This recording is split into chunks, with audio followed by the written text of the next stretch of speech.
I've been taking. It's great. Okay. All right, good. All for you. Please, I could use it. I'm excited to go to bed as soon as we're done. Or actually, I have to No. post it. But as soon as I'm done recording, it's like well, it's done. 4:30, so it's not Sleepy really guy. bedtime. Yeah, well, I'll actually eat something, then go to bed, but more or less, Well, I'm excited. I guess since you are getting older, this is like, when are you gonna start calling it supper? Yes, it's true. It's a very good point by you. But yeah, it has nothing to do with the elder statesman or whatever you want to say, my elderly age. It's that I wake up at 3 a.m, you jerk. Thank you. Like if I went if I went to bed for right now, I would get 11 hours sleep, and like that would never happen. But that's like I still wouldn't even get 12 hours of sleep if I went to bed right now at 4:30 in the afternoon on a Sunday. So you get it all out. Can we do the podcast now or what? Yeah, I'm good. Let's go. All right. All right. Here we go. Yo, it is another edition of the Hyams podcast. Thank God they freaking won this game edition. I don't know if we'd be here talking to you if they blew that in the end. We would, but man, after what is up with this team already having 2 5-game losing streaks this season? Bounce back the last few days. Thank God. After you figure on Friday, all right, they're coming home. They're gonna show up. They've lost 4 in a row. No way they lose this game to the Cubs, and then they get just demolished. Their asses beat on oh my God, by a bad Cubs team. And then, nice job yesterday and today closing it out. Taijuan Walker, Jekyll Hyde. I don't know. Feel, Jack. How are you, buddy? I'm doing all right. I got to be honest. I was 24 hours away from being just bad, frankly. Yeah. The last, winning yesterday was Friday night. And it's already happened, I think, 3 times this year, where I'm just in a dark place with this team, where it's just really, and obviously the high hopes analytics were obvious that we were never going to record after the Giants series. That was so clear. There was 0 chance. Now, if they had won that last game where they came back, we would have been here, but they didn't. That's on them, not on us. We texted. We were like, if they come back, we're recording. They didn't. Okay. Because I don't know about how you feel versus how I feel, but really like talking about the Phillies when they're good. And yeah, you think so? Me too. And the Giants series was just freaking crushing, and it was just they made 6 bad baseball plays in 3 games, if not more. That's off the top of my head, and it was just guys, what do we do? To go from that series, right? To having the off day on Thursday, to Friday night, okay, you're back home. It's going to be good crowds all weekend. Go up and show up and play. Mm. And they just, and thankfully it was Jill's birthday. Shout out to Jill. It was so we were at dinner and I swear to you, James, I swear to you, I am always and this is a me problem. This is a look yourself in the mirror kind of moment for me. Mm-hmm. Where even when I'm out to dinner, trying to be present in the moment, checking scores, trying to find any single way to watch the game. I don't think you needed to tell us this. I think this isn't breaking news. No, okay, this is not oh my God, people are not listening right now. I'm being no way. Oh my, for real? Is he being serious? Yeah, good. I think the only way that would have been shocked if this story had been. So you're not going to believe this. They went out for Jill's birthday. I didn't check the game once. I had no idea what was happening. That would have been unbelievable. So, yeah. But I didn't even check in. We were at dinner. It was the first time we've really been out. We left Walker with her mom. So buddy, parents. And it was that's the funniest part of that parents' night out is that when you go out after you've had a kid for a month and a half, 2 months, all you talk about is the kid. You know what I mean? Totally. Which is the funniest development of it all. Yes, but. Side note, he's the greatest, and he's my favorite thing that's ever happened. Yeah, so buddy, I feel you, pal. But yes, I feel you. So, but yeah, I was out, and I was I'm not gonna let them ruin my night. And usually, what I do is next morning, I'll rewatch it, and I was no, I'm not doing it.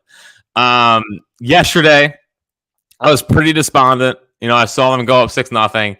And then there was a cool little like porch festival happened in Westchester, so like a bunch of bands are playing and stuff. So I was like, you know what, I'm just they're not gonna let me, they're not gonna take over and possibly ruin my weekend. So again, they were 24 hours away from being in a dark spot. They blew them out yesterday. They won today. Shout out to Bryson Stott. I mean, what a stat, especially like as we all agree, and there's nothing more annoying these days than Martian Stott not being in a lineup against a lefty. And I know Justin Steele's tough on lefties, but it's like, all right, man. Like, I get it if like they just need an off day because everyone needs an off day, but he does it against like every super tough lefty. But yeah, dude, to be able to come off the bench in that spot and just rope it, like crush it to left like that. I mean, it was awesome, especially after so many miscues early in the game, or at least missed opportunities. You know, I mean, obviously the Castellanos, you know, the Harper fly out double play sticks out, like just so frustrating, man. Well, and clearly just trying to do too much. I mean, that's all that was. Exactly.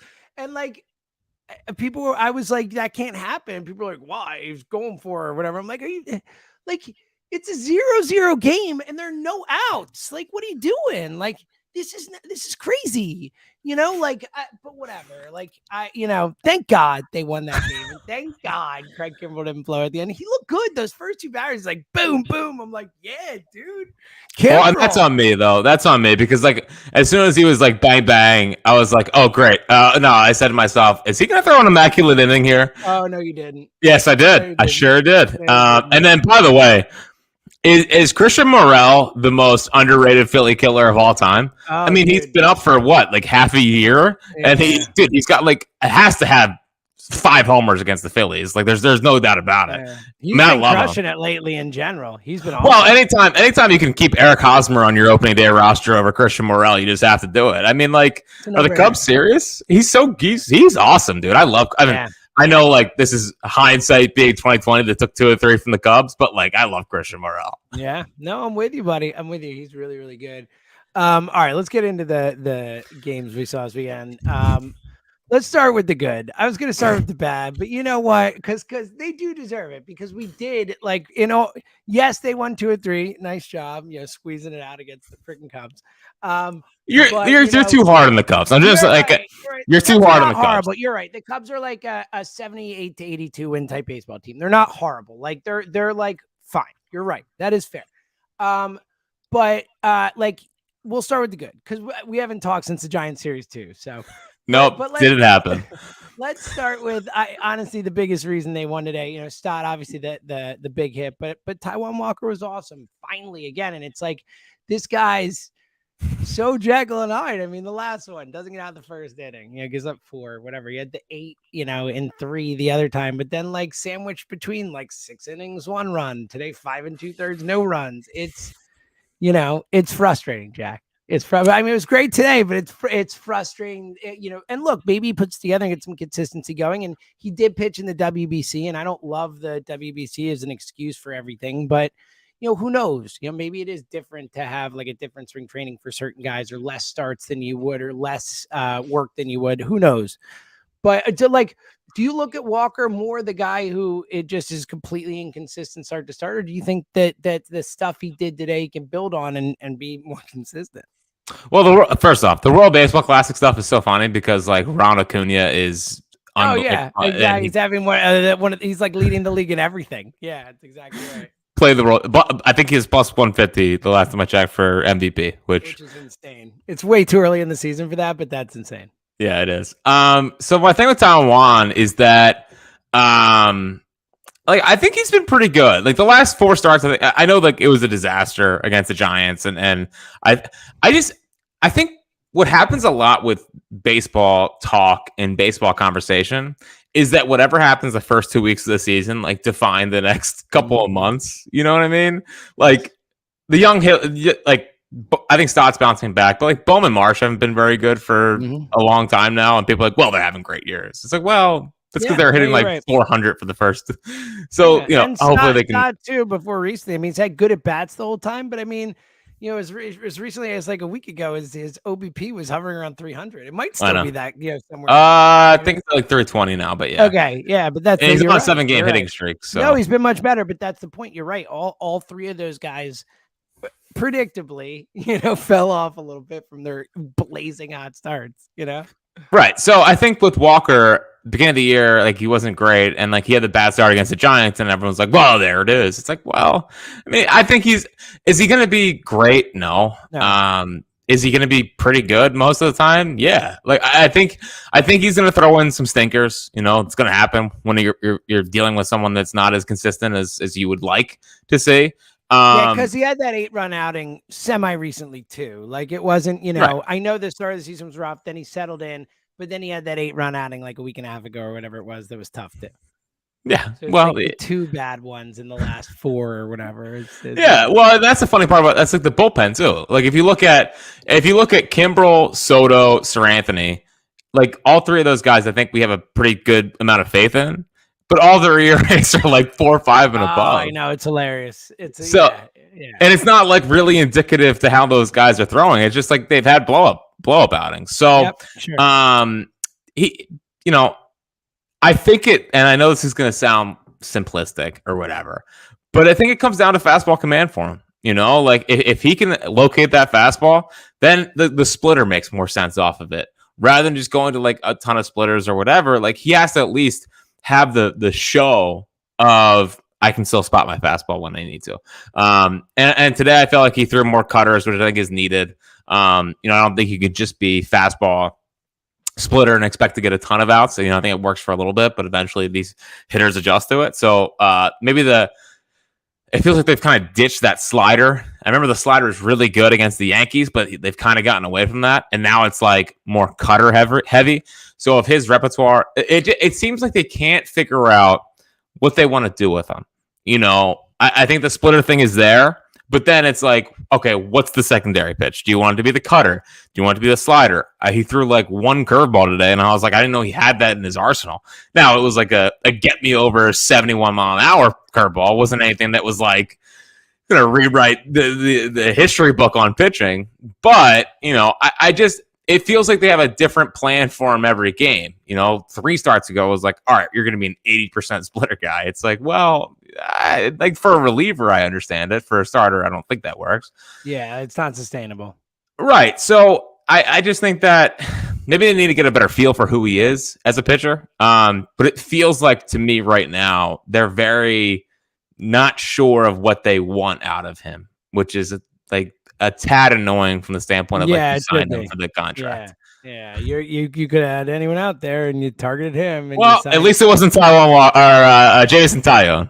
Well, that's true. Yes, and look, hey, at least it wasn't Carlos Rodon. At least first year of the contract returns, and hey, Eflin's been good, but we know Zach Eflin. He'll have a heavy body at some point. All right, one more good, and then we'll get to some of the bad. But look, a Saturday game against the Cubs. Now, granted, a game they needed to win to stop a losing streak, but maybe not the highest of profile spots, but gets a big lead, holds it, 10 strikeouts for Nola, like actual swing and miss stuff a bit where, we've talked about him pitching to contact seemingly more. What do you think of Nola on Saturday? Very good. Rewatched it this morning, and what I found so interesting is they threw 2 changeups. Like in an entire like Aaron. Okay, I got you. Only 2 changeups in the whole start? In the whole start. Like, so just to show how weird that is. And they were the same at bat too. They were the same at bat. Hold up. I thought when you said 2 changeups, I was about to say like 2 different kinds of changeups. Really explain. Like he has a new changeup. That's what I thought you meant. That's how weird. Like 2 changeups in a start doesn't even seem like it's crazy. Now, Nola, that's wild. Now they're very right-handed heavy. So, it makes a little bit of sense. But still, that was surprising to me. Now, I think if you look at the numbers, it's the lowest whiff rate he's ever had on the changeup. But also, like, the numbers are like the raw data on it are pretty good. But I guess maybe behind the scenes, they don't think they're that good. I don't know. But either way, Sure. Yeah. The peripherals Anyway, massive sample size so far too. So yeah. Yeah. But yeah, so he only threw 2 changeups, and they were to the same hitter and the same at bat. That's So wild. yeah, which was insane. My general thought was, I want, and this again, I can't prove this, but what kind of went off in my head was, is the changeup causing him to have less command on his fastball? Because he threw 2 of them, but it was also his best fastball command we've seen in forever from Aaron Nola. Like, it was wherever he wanted it, up, down. I thought it was really fascinating.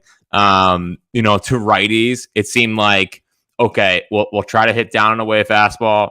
We'll go up a little bit with a 4-seamer, and then bang, just when it's like, just when you have a right-handed hitter that's like, all right, they're setting me up outside. They're going curveball outside. They're going fastball outside. Like, I can just sit on that pitch.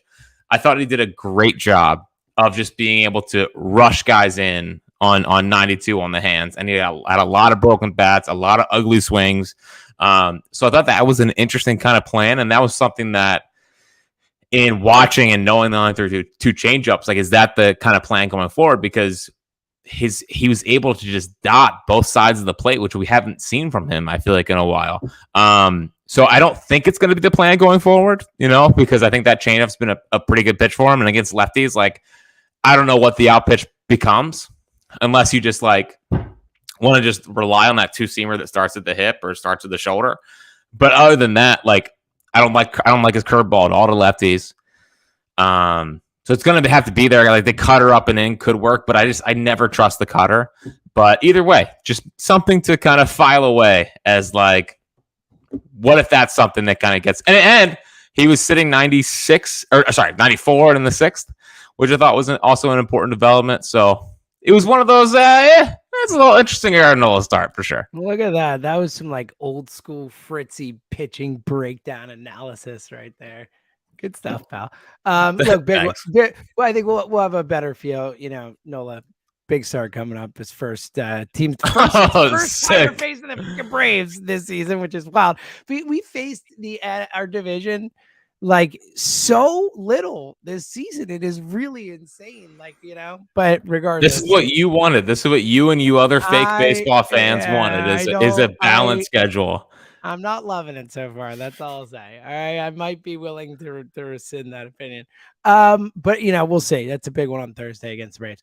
All right. Normally I would just stick with, locked in Fritz pitching guru guy. But if we're going to pivot to the bad, as much as I want to talk about Rangers Suarez, and we're going to, like, it would be disingenuous. Honestly, the only reason I didn't start the podcast with it was because I was like, you know what? They won today. We're going to talk about some good. But, like, can Trey Turner get it together? Please, man. You got an off day yesterday. I texted Fritz. I'm like, cycle. It's happening today. Like, let's go. And it just like comes out, strikes out in that first bat, like feeble again. It was a long at bat, though. I know he got the hit late. Like, I am frustrated. And normally me, we've done this even last year. I wonder how long I went with the Castellanos thing. I guarantee you is much, much farther than I should have with like, no, he'll turn it around. And if it weren't for that last year, I would be saying the same thing about Turner, being like, relax, he's going to be fine. He's Trey freaking Turner. But like, now I'm like scarred by that, Jack. That last year, it's like, now I feel like you can have it to anyone. And now Castellanos, again, doing great, raking again today. Just like, like awesome, playing with confidence. Like, what's going on, Jack? Like, how concerned are you? Like, and compared to last season with Castellanos, like, is that something that is in the back of your mind? How could it not be? So I think how I generally feel is like I have officially reached the point of it's not happening. Like, it's just like until I see any modicum of like he's coming out of this. And listen, he smoked the ball in the 9th. I thought that was important. No, it was. But it was like I was such a sucker for he spends all yesterday in the cage with Kevin Long, and it's like, he's gonna come out of this a new hitter. Until it happens, he's just 2020 2022 Nick Castellanos. He's like the Sixers in the second round. Yeah, he's just at this point. Like, I'm not giving up on him long term here. Yeah, no, me neither. He's clearly, you know, kind of. He gets so down when he gets down 0-1 or 0-2 that I think it's in his head. He's starting to hear a little bit of the boo birds. Well, yeah, that's what's going to be my next thing to you is that, like, you know, and I saw someone say this on Twitter, and it's like, you know, there are certain people who respond to that, and there are certain people who don't, and we'll see, because they're coming, man. Like, they're coming. No matter what anyone says, if this continues, there'll be more of them. And I don't know if he's the kind of guy who's going to respond to that or not, you know? Well, and I think he's someone that, just in watching him, seems like someone that puts a ton of pressure on himself, you know, which is a good thing and a bad thing in some instances where, you know, if you put the pressure on yourself, then you let yourself down more. You know what I mean? Where so he just kind of looks like that kind of guy, which is frustrating. I don't know. My thing with the Turner conversation is that, like, I don't know what you're supposed to do. Like, this is frustrating. It's been an annoying start to the year. He's been a great player for a long time. You have to bank on him getting out of it. I don't want to trade him. Like, I don't want to do it. It's almost just like you have to wake up and hope that today's the day where it all clicks. The bigger question for me is, how long do you stick with him at the number 2 spot? Yeah. And it would be annoying having to drop down Stott down to, or dropping Turner down, because, you know, in a perfect world, he's a good number 2 hitter or even a leadoff hitter. And he's great in a perfect world. He's great in those roles, you know. He's a $300 million player. So, you know, like, having to drop him down in the lineup would just be brutal. But at the same time, he's just killing them right now. Like, he's just absolutely killing them up there.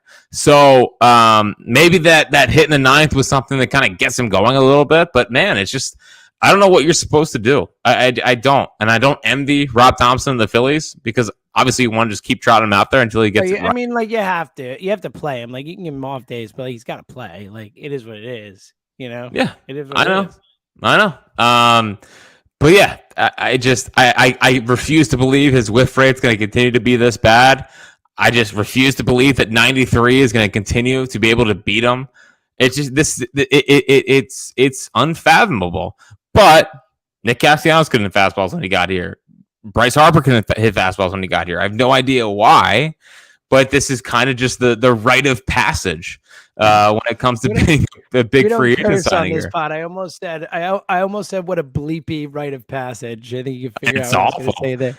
Yeah. It's awful. And it like it's frustrating, and I totally understand the annoyance from fans at the ballpark or on social media or on the phone lines, because it's like, dude, you're so much better than this. And, like, it's almost like you just want to shake them and be like, be better. But that's not how sports work. And it's analysis just right there. We'll just wake up every day.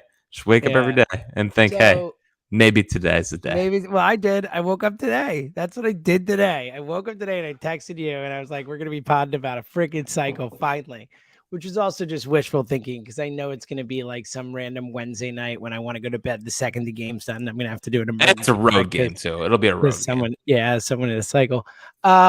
Look, I am actually a little more optimistic than you are about it. I do think that, you know, he's such a great player and has been such a consistently great player. You know, like Harper. Look, Harper struggled when he first got here too, like you said, against fastballs and just in general offensively. Like, he was, you know, solid defensive player to start and didn't have, you know, he was aggressive on the path and all that, but he struggled hitting when he first got here. And then over the second half of the season, he really did pick it up. It was not like a Castellanos thing. Harper was much better in the second half. He wasn't the Bryce we know, you know, MVP Bryce that we saw the next season, or the 2021 season, but he was much better in the second half of that season. So I am hopeful that Turner's going to figure it out, because he is a great hitter. And, you know, I think they need to start winning some games and kind of take a little bit of the pressure off of everyone in general, and particularly on him.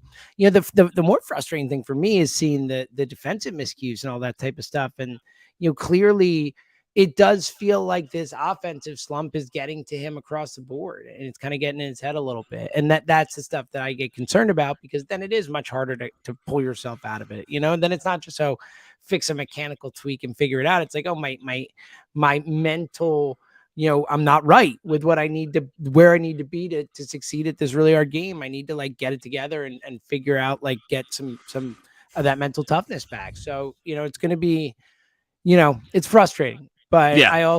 I do believe in the hitter, and, I think he'll be better. So, I'll say this. May and April are his worst months. Mm-hmm. Like he's a career 275 hitter in May. There you go. So he heats up.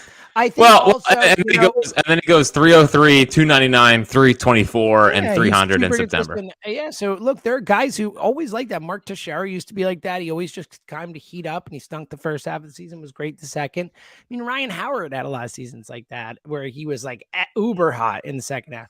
But look, I think also I think it's particularly frustrating because of the WBC thing, and not this case of that's what screwed him up. More just that, we saw him on the national stage hitting all these clutch home runs, and everyone's like, that guy's coming here. And he just hasn't been that guy. And I think that, kind of adds to the frustration of it, Well, he still has more home runs for Team USA and more RBI for Team USA. How absurd is that? I mean, that's it's just crazy. So what we have to hope for, last thing on Trey Turner, sure. What we have to hope for is that this year is a lot like his 2017 year. So in 2017, in May of 2017, he batted 239 with a 368 slugging percentage and a 630 OPS. Okay. Then the final 3 months of the year, he went 298, 774. We'll take that right now. August, he batted 364 with an 1100 OPS. And in September and October, he batted 290 with an 866 OPS. Yeah, that'd be huge. And again, it seems like that's a pretty consistent thing. Just like we know, look, it's May 21st, 10 days, Kyle Schwarber takes over baseball. Like we know, yeah. The way things are. No, look, I don't want to put pressure on June Schwarber, but look, Schwarber's been he's been exactly the type of player he's always been in April and May too. Like if you want to use that as a reference point, like Kyle Schwarber in his career, it's very similar. If you look at his reference splits or whatever, he's his batting average in April and May is always in the ones. Like it just is career wise. And then he takes off, and he's actually had a lot more power early this season than he did last year. I mean, the 11 homers is legit, and that one yesterday is such a clutch one. Plus, they showed the stat today. I couldn't believe he's 7th in the NL in walk percentage this season. So he is, especially with the start he had, where it felt like he even walked for the first 10 games of the season practically. So, I think that's pretty impressive. I think there's signs for some positivity. I think before we get back to Ranger, and then we'll get to the take bag and stuff. I do think the thing though that, offensively to talk about, because I do think there's signs of positivity with Schwarber, and potentially, being able to go on some of those streaks where he carries the team. And, JT's been much better since, we were really worried about him earlier. And, they're getting some contribution. Like Edmundo's still solid. Castellanos still hitting.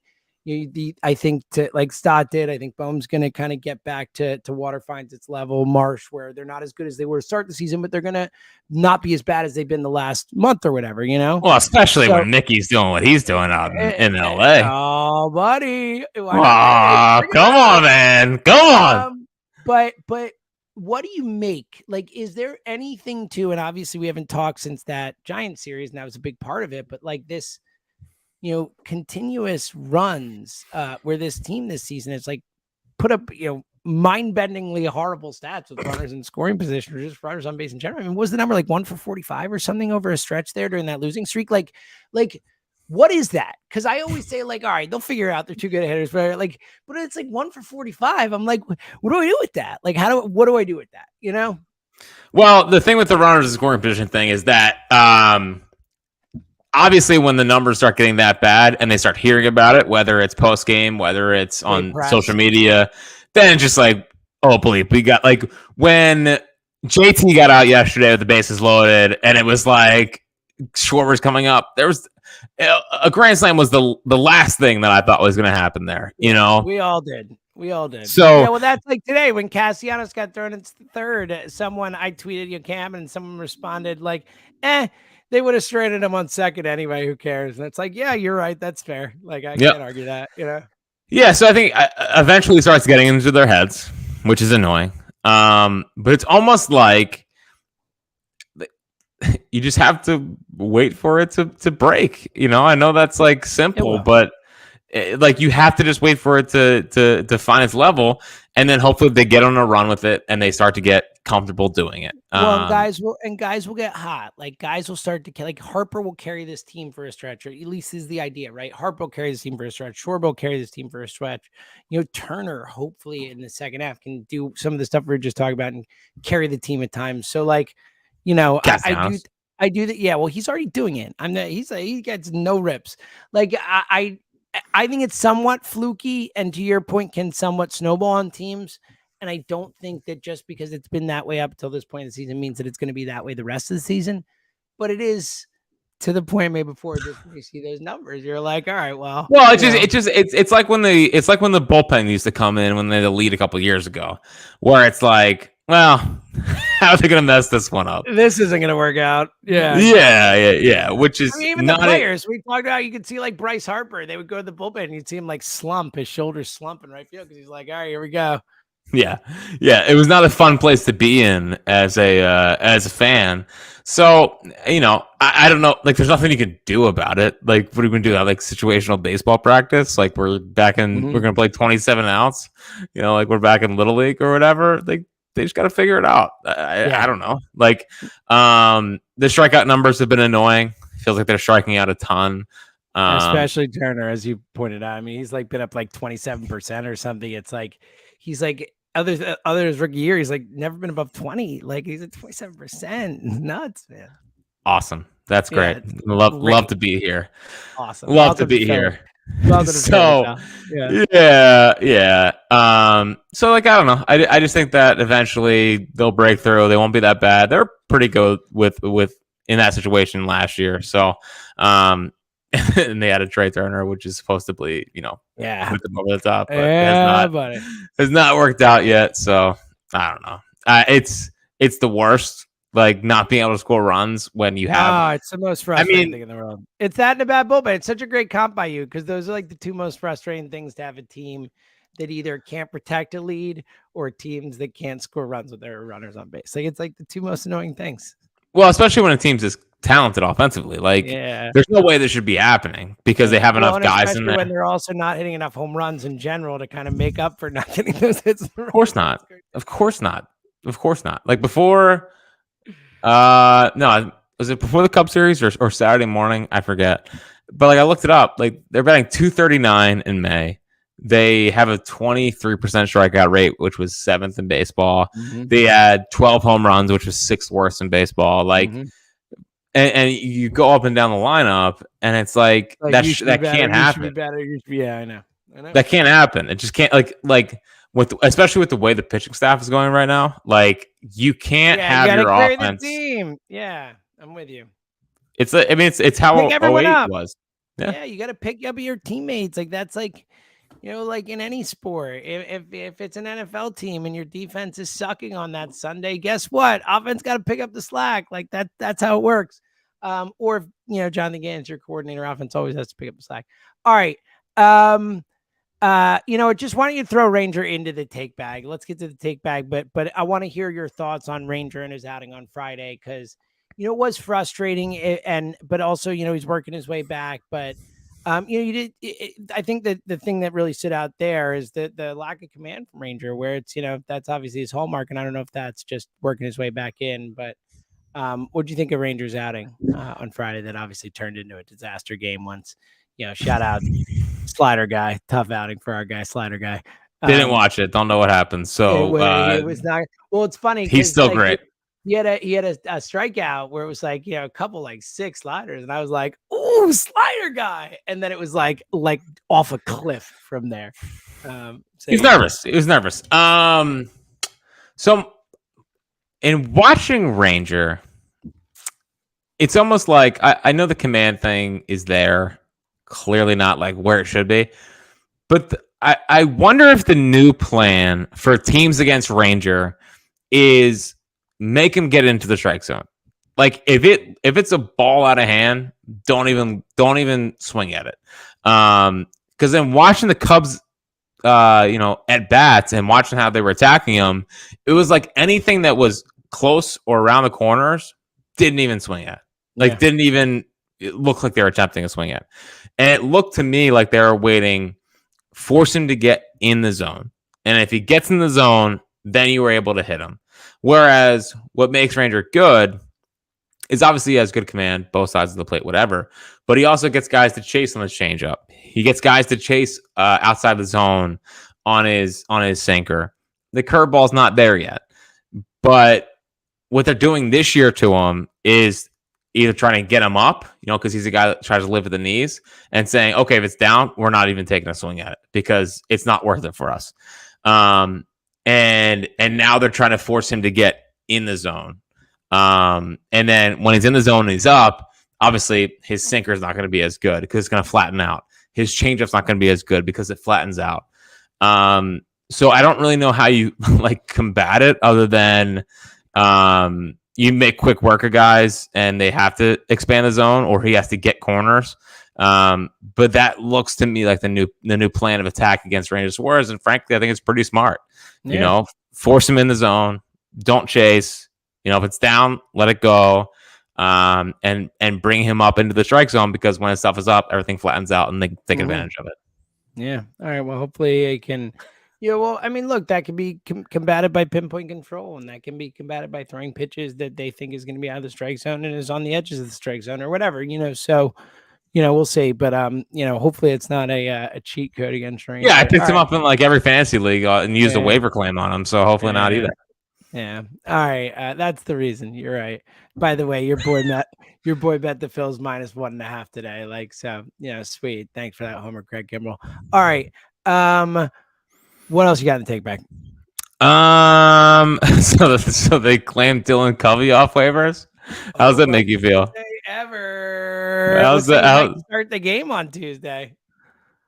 Take the over, whatever it is. Take the over. Well, but holy cow, it's not great because then we got Zach Gallen on Wednesday. So aware, no big, well aware. No big. So the rotation concerns are a real thing. Especially with the fifth spot essentially being up in the air. The funny part about the rotation problems right now is that I think Wheeler and Nola are on their way back to being good and I agree. Potentially very good. So that's obviously very important. But when you don't know what you're getting out of Taijuan Walker, when you don't know what you're getting out of Ranger Suarez, and Dylan Covey is currently your fifth starter, certainly not a good spot to be in. Mm-hmm. And believe me, I know how hard it is to make a trade right now. But and I like that Dombrowski the other day said that they're exploring it and teams seem like they're open to doing it. They got to Dylan Covey can't be the answer. There needs to be something. So, I've been a proponent of trading for Lance Lynn, even though he's currently ruining my fantasy team. I have too. Just with the chance that you can figure him out, he's on an expiring contract. They're already 14 games under 500. I don't know what his value is going to even be at the deadline. You give up whatever to go get him now and just see if you can work on his arsenal and whatnot. And he gets back to being one of the best pitchers in baseball. So whatever. Outside of that, I know that the bigger name guys, you're just going to wait till the deadline because there's no point to trade him now. So whatever. To me, the best path going forward is Griff McGarry. He's in Double-A right now. He pitched 2 2/3 the other day and struck out 5, which was enticing. But I want Griff just from the standpoint of I think he can open a game and I think he can give you a solid 3-4 and then you can hand over the bullpen rather than whatever the plan is now with giving, Dylan Covey a shot or Chris Sanchez or bringing Bailey back up.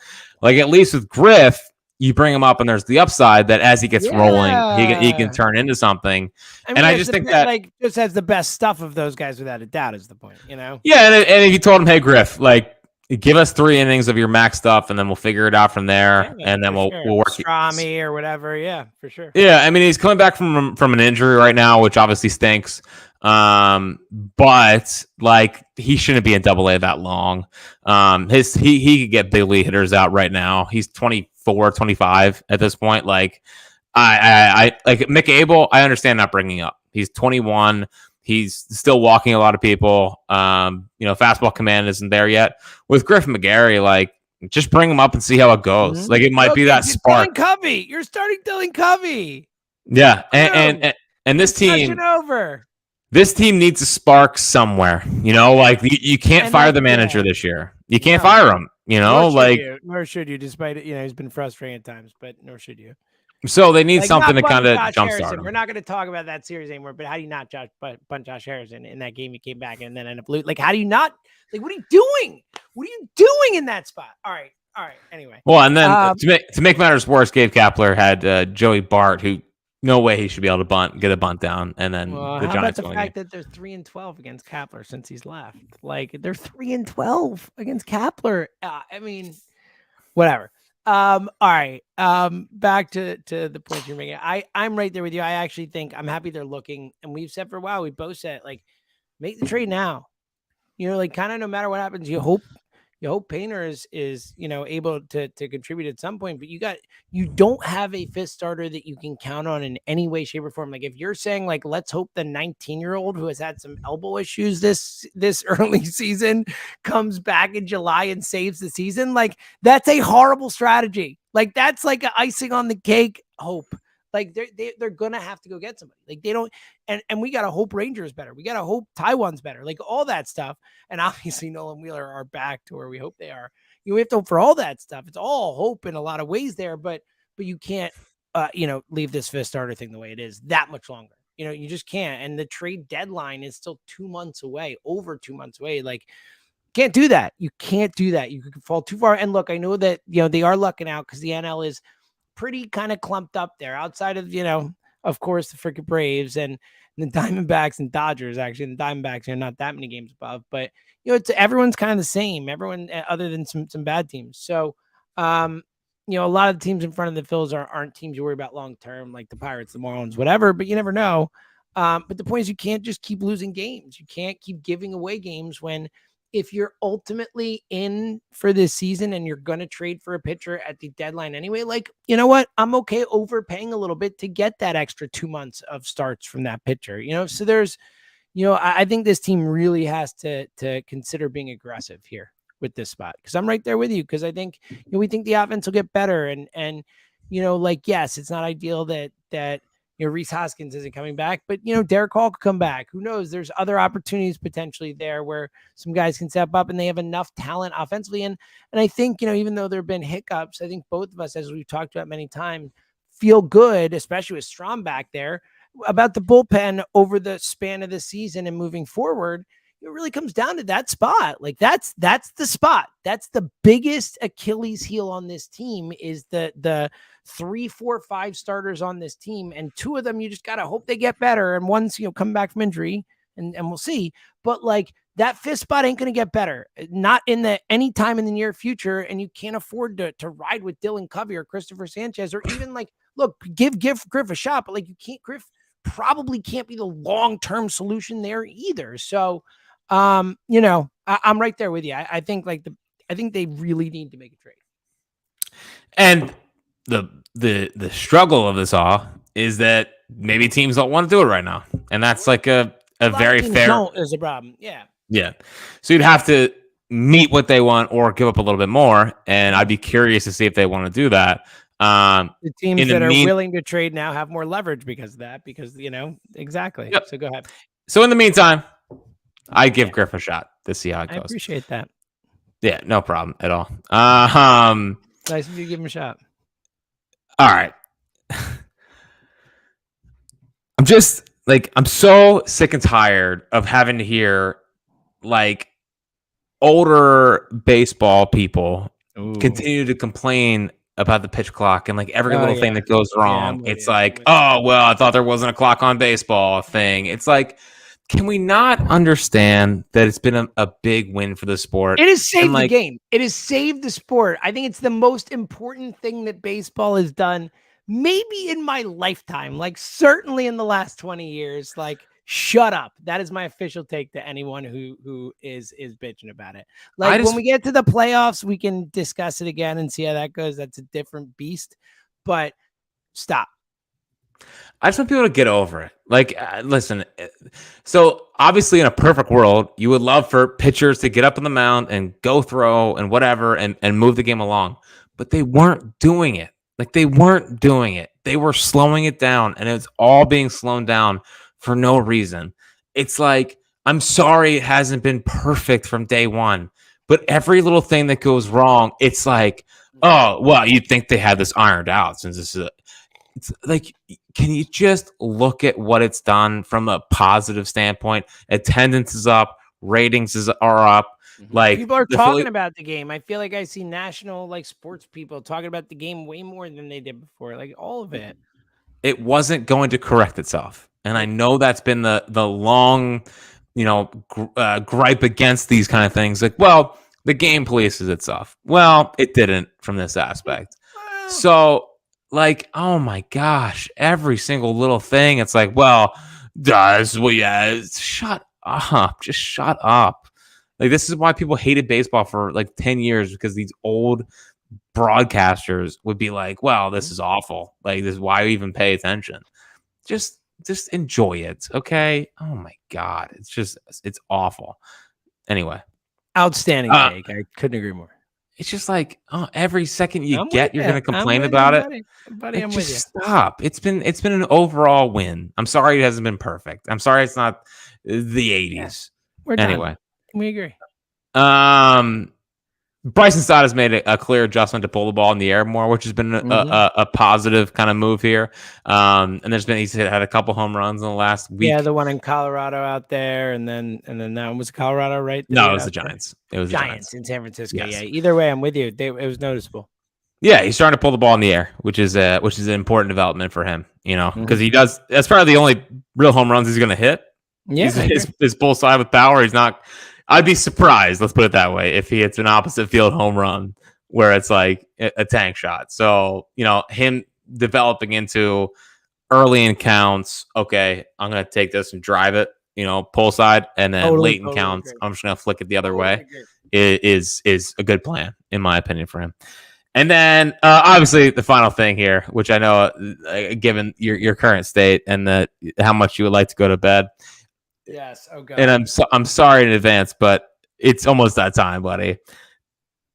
My first big board for the Phillies with the first round pick in July. Yep. Oh God. Yep. All right. Go ahead. Just don't stretch it out. Emily has a big work project tomorrow. Tomorrow. Right. So the quicker I can get her working, the better for me. This is important. All right. Go ahead. Don't tell you. Go ahead. I will not comment. Just do your thing and do it for me. All right, it's only a couple names deep, and shockingly, only one pitcher. Wow, that is shocking. Yeah, I would hitters. They need hitters. Yeah. So, like, all right.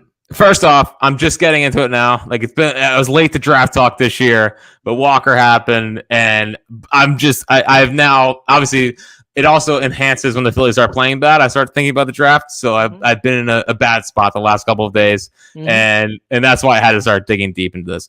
So obviously the first name that I want is Kevin McGonigal. I understand he's a second baseman. I don't really care.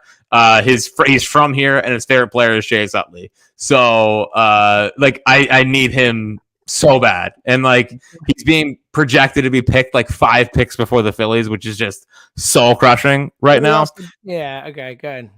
Kevin McGonigal he's from Bonner, so in the pride of Rob Ellis, and whatever. The Phillies pick. Actually, I'm not going to talk. Go ahead. 28th pick. It's 28th. Okay, pick. So it's not 30. Is the point? No, or it's 29. I mean 29. Okay. Go ahead. Sorry. The second guy I want is Yohani Morales, who is a third baseman from Miami who hits absolute tanks. There's a bit of swing and miss there, but hit over 400 last year in the ACC. So I need him to also be a Philly.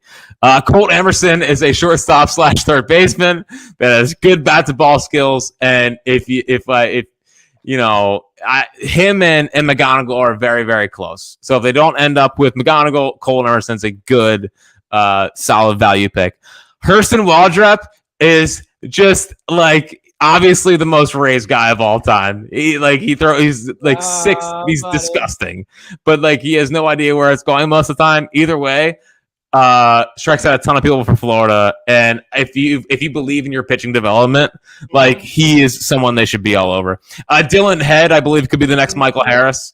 As a center field prospect that has much better bat. Although Justin Crawford is batting 317 right now, so watch out.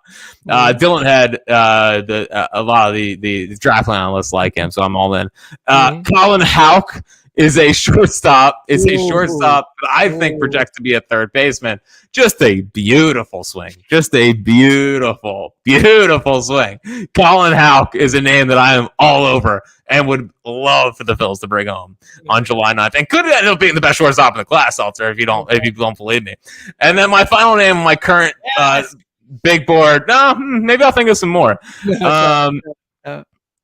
My final name on my big board for 1.0, as we say it, and I don't think he's going to be there, but if he's there, obviously Matt Shaw, which I know you're a huge fan of. Matt Shaw, yes. Maryland Terp shortstop, and also the university record holder for home runs. Hits tanks. So that is the big board number one, but I cannot wait to get into draft talk. I was watching the perfect game All-American Classic with Walk yesterday. There was 2 walkers in it. And I said, listen, buddy, study up right now. So it's going to be now it does suck having the 28th pick. If the Phillies could win the World Series and also pick top 10, it would be a good time to be me. We've talked about this a million times. Yeah, God forbid. Yeah. All right. That was fun, buddy. All right. That was your final thought. It counted. Big week this week is the real final thought. Well, it's a big 3 series again for this team. That's what I mean. Like they got 3 against the Diamondbacks, which is huge.